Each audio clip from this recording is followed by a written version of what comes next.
दोस्तों, आज इस वीडियो में भारतीय संविधान के एक महत्वपूर्ण भाग 3 में वर्णित मौलिक अधिकारों का वर्णन करेंगे। मौलिक अधिकार एक व्यक्ति को प्राप्त जीवन योग्य जीने के वो अधिकार होते हैं जिनके बिना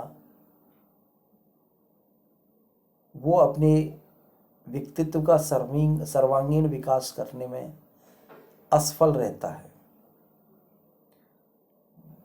ये भाग 3 में वर्णित हैं। अनुच्छेद की बात करें तो संविधान का अनुच्छेद 14 से 32 तक इनका वर्णन है। 26 जनवरी 1950 अर्थात इसके प्रवर्तन के समय 7 मूल अधिकार थे। वर्तमान में 6 मूल अधिकार हैं।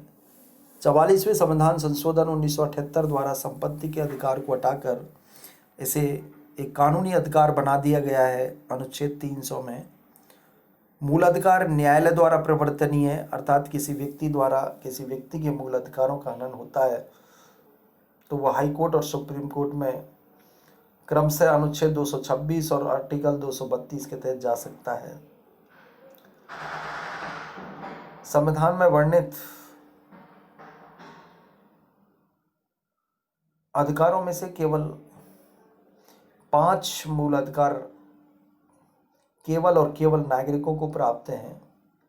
15, 16, 19, 29 और 30 इन 5 के अलावा सभी मूल अधिकार नागरिकों के साथ साथ विदेशियों को भी प्राप्त है। राष्ट्रीय आपातकाल 352 के तहत अनुच्छेद 20 और 21 को छोड़कर सभी मूल अधिकार राष्ट्रपति के आदेश से निलंबित हो जाते हैं। 1968 में गोलकनाथ बनाम पंजाब राज्य केस में सुप्रीम कोर्ट ने निर्णय दिया था कि संसद मूल अधिकारों में संशोधन नहीं कर सकती। 1973 के केशवानंद भारती बनाम केरल राज्य केस में सुप्रीम कोर्ट ने मूल ढांचे की संकल्पना दी, जिसमें संसद संविधान के किसी भी भाग में संशोधन कर सकती है, चाहे वो मूल अधिकार क्यों ना हो, लेकिन उसके मूल ढांचे को नहीं बदल सकती। 1980 के मिनर्वा मिल्स बनाम भारत संघ केस में मूल अधिकार और नीति निर्देशक तत्वों को सर्वोच्च न्यायालय ने पूरक माना है। अनुच्छेद 13(2) में मूल अधिकारों को अल्पीकरण करने वाली विधि उस सीमा तक अवैध मानी गई है जिस सीमा तक वो उल्लंघन करती है, अर्थात अनुच्छेद 13(2) न्यायिक पुनरावलोकन को व्यक्त करता है। मूल अधिकारों की बात करें तो पहला है समानता का अधिकार 14 से 18।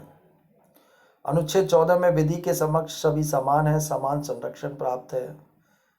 15 धर्म, मूल वंश, जाति, लिंग के आधार पर किसी भी प्रकार का विभेद निषेध है। 16 में लोक नियोजन में अवसर की समानता अर्थात नौकरियों में अवसर की समानता। 17 अस्पृश्यता का अंत। 18 उपाधियों का अंत। दूसरा जो अधिकार है वो स्वतंत्रता का अधिकार है, अनुच्छेद 19 से 22 तक। अनुच्छेद 19 वाक और अभिव्यक्ति की स्वतंत्रता, इसके अंतर्गत 6 स्वतंत्रताएं व्यक्ति को प्राप्त होती हैं और इस अनुच्छेद को स्वतंत्रताओं के भीतर स्वतंत्रता कहते हैं।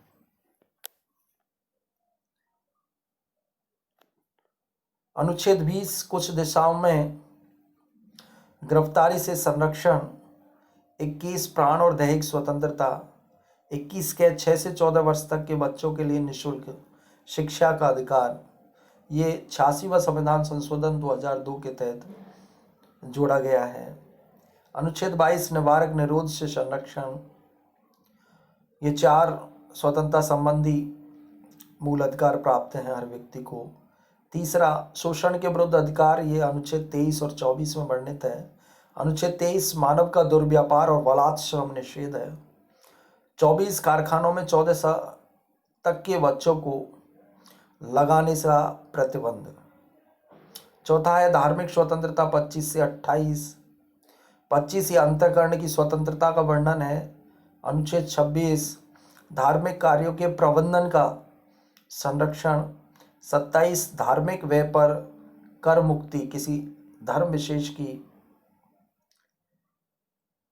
आयोजन से संबंधित है, उसके समृद्धि के लिए यदि आप दान करते हैं तो वो कर से मुक्त माना जाएगा। 28 कुछ शिक्षा संस्थाओं में उपस्थिति की स्वतंत्रता। 5 संस्कृति और शिक्षा का अधिकार। 29 और 30। 29 कहता है कि अल्पसंख्यक वर्गों के हितों का संरक्षण किया जाएगा। 30 शिक्षा संस्थानों की स्थापना और प्रबंधन का अधिकार अल्पसंख्यक वर्ग को होगा। 6 है वो संवैधानिक उपचारों का अधिकार है, आर्टिकल 32। यदि राज्य अधिकारों का उल्लंघन करे तो अनुच्छेद 32 के तहत व्यक्ति सुप्रीम कोर्ट में और 226 के तहत हाई कोर्ट में जा सकते हैं। जैसे डॉक्टर भीमराव अंबेडकर ने अनुच्छेद 32 को संविधान की आत्मा कहा है। एक व्यक्ति राज्य जब अधिकारों का उल्लंघन करता है, उसके विरुद्ध सुप्रीम कोर्ट या हाई कोर्ट में जाते हैं तो वो 5 रिटें जारी करता है। बंदी प्रत्यक्षीकरण की रिट, परमादेश, प्रतिषेध, उत्प्रेषण और अधिकार परीक्षा। बंदी प्रत्यक्षीकरण रिट उस अधिकारी के विरुद्ध जारी होती है जो किसी व्यक्ति को निरोध में रखता है, अर्थात किसी व्यक्ति को जेल में रखता है बिना किसी कारण के। दूसरा परमादेश रिट, कोई लोक अधिकारी अपने कर्तव्यों का निर्वहन ना करे तो उसे कोर्ट आदेश देता है कि वो अपने कर्तव्यों का निर्वहन करे। प्रतिषेध, अधीनस्थ न्यायालय को अपने अधिकार क्षेत्र से बाहर जाने से इसे सुप्रीम कोर्ट रोकता है। उत्प्रेषण रिट, अधीनस्थ न्यायालय अपने यहाँ लंबित मुकदमे को उच्च न्यायालय में प्रेषित करे। और अधिकार परीक्षा, न्यायालय किसी लोक पद पर किसी व्यक्ति की वैधता की जांच करता है। धन्यवाद।